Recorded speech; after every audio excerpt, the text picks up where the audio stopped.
The first ever Juneteenth Empowerment Luncheon aims to give women another space where they can network and find mentors while commemorating the holiday celebrating the emancipation of enslaved African Americans. Well, this year it featured one barrier-breaking woman honoring the history-making woman whose influence played a pivotal role in her career. Jefferson County District Judge Ruby Davis shines a spotlight on Juneteenth and on Central Alabama women making a difference in their communities.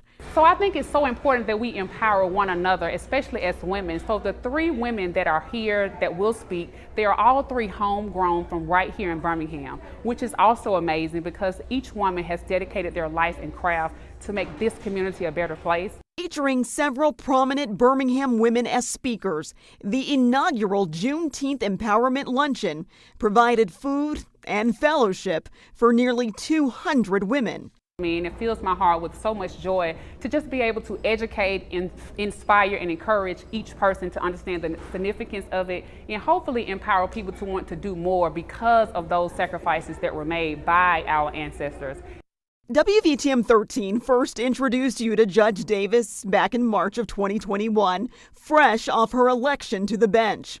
The Woodlawn High School grad who attended the Birmingham School of Law at the urging of her daughter hopes this will be an annual event. It's an extension of the organization she started called Run with Ruby. These past 18 months has been like a dream come true.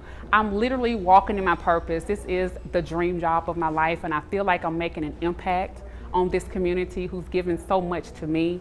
And so to serve the people in this capacity is more than I ever could have imagined.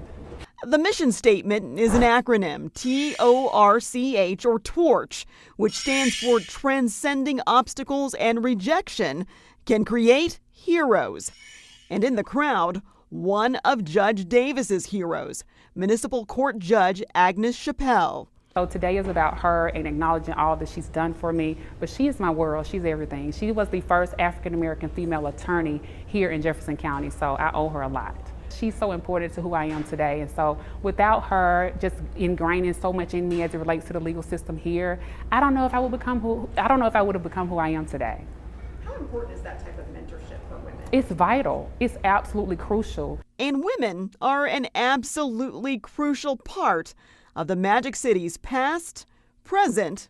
This is indeed the year of the woman, and to mention women being on the bench and to finally have the first black woman elected or appointed to the Supreme Court also just makes it even more fulfilling for us to serve in this capacity, especially in a city like Birmingham.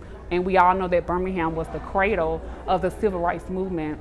It's even more telling of what we know we should do to keep making our ancestors proud. And future progress. There's still work to do, so never settle in complacency and always set a goal. As soon as you achieve one, set another one, because there's always work to do, because someone sacrificed so much just for us to do what we do today, and let's not take anyone's sacrifice for granted. Carla Wade, WVTM 13.